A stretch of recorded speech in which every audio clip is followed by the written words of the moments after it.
For no particular reason, I closed my eyes as I walked alongside the pond one day with my friends. I fell into the water, which was 1.5 meters deep with no gate around it. Underneath the water, the concrete wall of the pond was made of coral reef stone used as bricks. I observed the structure of it, and I also noticed a few palm-sized tilapia swimming by. Then I felt I was nearly out of breath.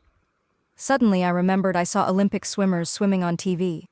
They used 2 hands back and forward to stay on top of the water. That's what I did when I couldn't hold my breath anymore.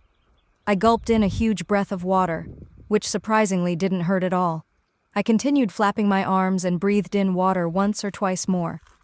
Out of the blue, I felt my wrist was grabbed and I was pulled out of the water by my auntie. I was so relieved. Everything happened so quickly. I tried to understand what was in front of me. I saw a huge crowd and my peers. My auntie was giving out to me and people were yelling and screaming. I was quiet and trying to comprehend the situation. Suddenly, my second uncle smacked my back very hard. I vomited lots of water. I felt punished and I cried sadly as I felt I wasn't guilty.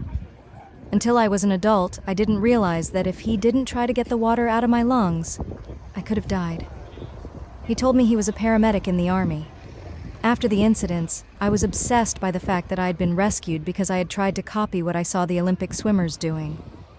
My aunt vaguely spotted my hands surface above the cloudy water in sequence. She timed it when my hands surfaced again and pulled me out. The next few days, my mind was full of wonder about how I could save myself if I ever fell into the pond again. I was right, and it happened again a few months later. My eyes weren't closed this time as I had learnt my lesson. Instead, I was dancing and twirling beside the pond, and by the time I noticed I was right beside the edge, it was too late. I couldn't stop the momentum.